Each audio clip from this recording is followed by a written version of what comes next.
Jamendo.com. Verdade. E então a gente tem esse desafio, né, Gisele, a gente apontou de sala de aula, das comunidades, principalmente aqui no Rio de Janeiro, né? E um outro desafio que eu vejo que é a sua especialidade, que é a educação especial, né? Uau. Aí, E essa parte que o professor também sente muito, e isso é a realidade do professor, eu não sei, porque eu não lembro, tá?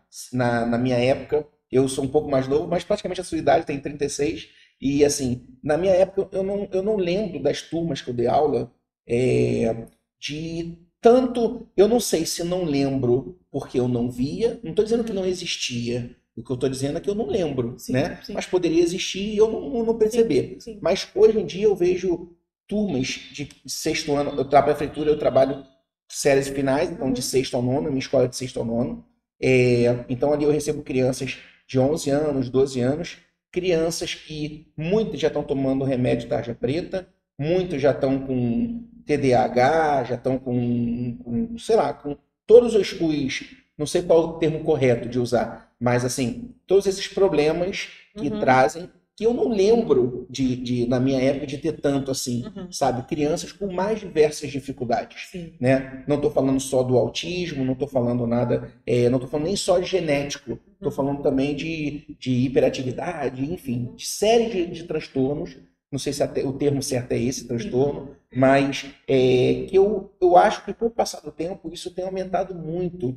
Eu não sei se você percebe isso, se isso. Não, Felipe, isso sempre teve, mas agora tá mais coisa. E eu queria a sua visão como especialista desse desafio que o professor encontra, né? De ter esse trabalho de inclusão, que agora é lei, o Sim. aluno tem que estar ali incluído e Sim. tal. A prefeitura oferece algum suporte, né? Oferece as salas, Sim. salas, Sala de recurso. sala de recurso, tem algumas. Mas é um desafio nosso quanto professor nessa geração que a gente está vivendo, tudo muito imediatista, essa geração de rede social que tem aumentado a ansiedade, tem aumentado todos os transtornos.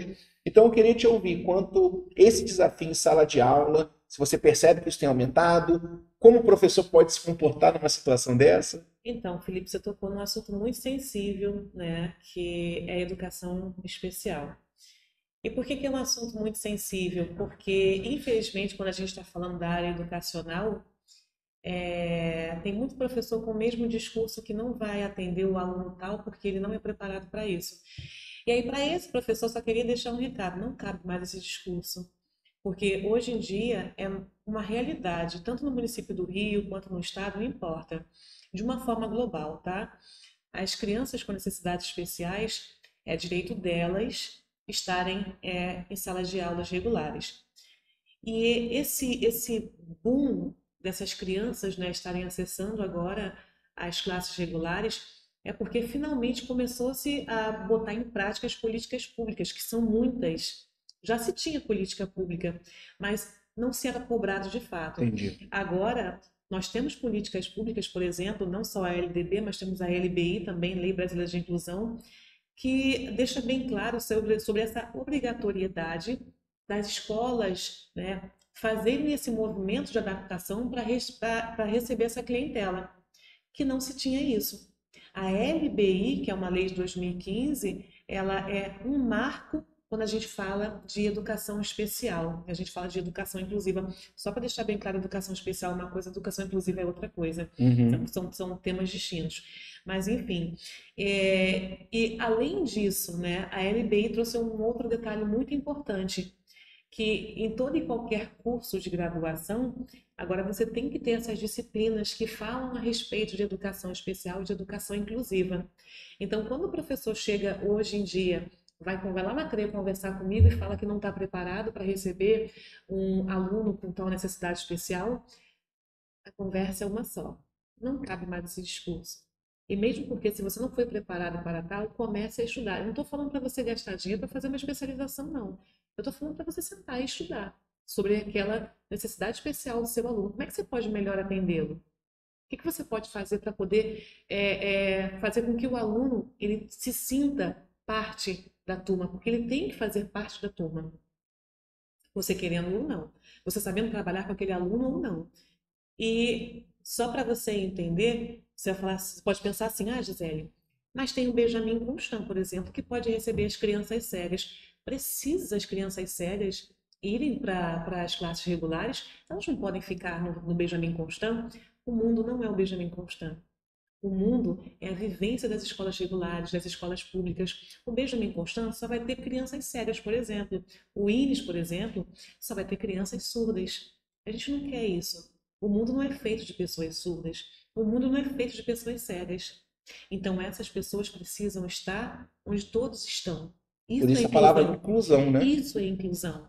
Agora, a partir do momento que eu penso que as crianças com necessidades especiais precisam estar em instituições especializadas, isso não é inclusão. Eu não estou promovendo a inclusão, e sim a segregação, a exclusão, qualquer coisa, menos a inclusão. Então, é por isso que a lei fala preferencialmente na rede regular de ensino. A lei te dá a opção de botar numa instituição especializada, mas que preferencialmente seja numa rede regular de ensino. E é muito complicado. O professor pega uma turma com 30 alunos e ele ainda espera que desses 30 alunos, os 30 serão regulares, não vai ter um por necessidade especial. E aí, quando ele pega uma turma que tem 3, 4 crianças com necessidades especiais e que sejam elas distintas, porque são distintas, ele vai dizer: ah, mas eu não sei trabalhar. Não cabe mais.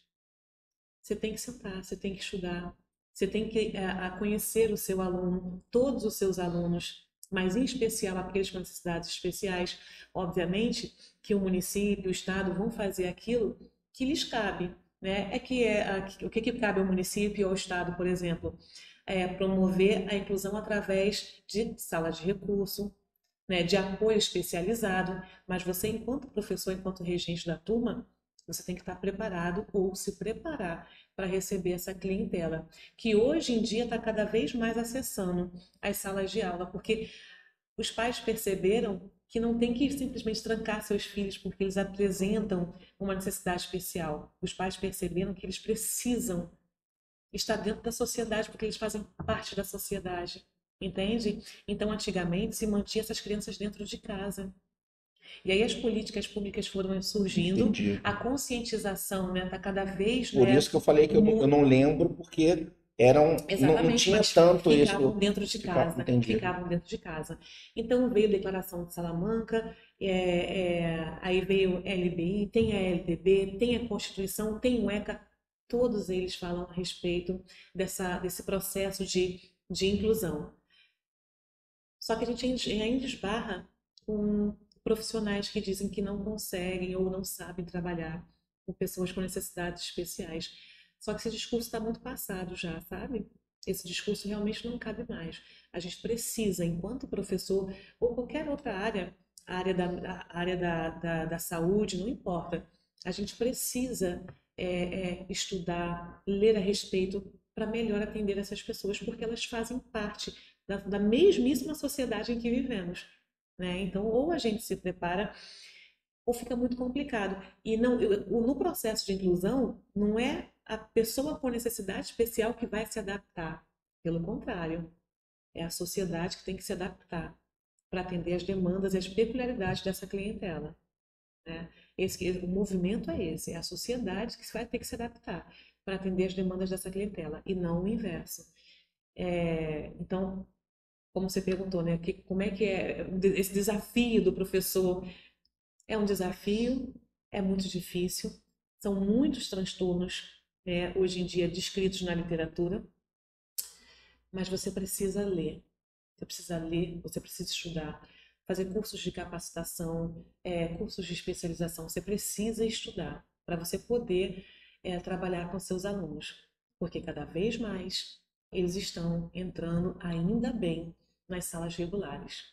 Ainda bem, É porque eles isso. fazem parte da nossa E eu sociedade. confesso que é uma coisa que eu sempre falei, eu mesmo, professor Felipe, sempre falei assim, mas eu não estou preparado para lidar com isso, né? E aí a gente para refletir, você falando, a gente para refletir, assim, tá, e aí, vai ficar por isso mesmo, né? Não tem Você como. pode não estar preparado agora, mas aí, você não vai fazer nada para Não vai fazer mudar, nada. né? Vai continuar com esse discurso, porque às vezes nós, professores, a gente acaba dominando aquele conteúdo que a gente sabe, né? Então a gente já domina o conteúdo, muitas das vezes a gente já sabe aquele modelo de aula que a gente faz, aquele conteúdo, e a gente vai naquilo ali ano e ano, né? Sim. E entra na nossa zona de conforto, vamos dizer Exatamente, isso. exatamente. Só que aí chega uma situação dessa que a sociedade coloca, e como qualquer profissional, né, você tem que estar o tempo todo se atualizando. Sim, Né? O tempo todo, e professor não pode ser diferente. sim. Né? O tempo todo, a gente viu a pandemia, por exemplo, chegou a pandemia, muitos professores tiveram que se adequar ao Se modelo reinventar. online, se reinventar, e ter que dar aula de casa, e ter que, né, Tiveram que lidar com uma aprender. câmera. Tiveram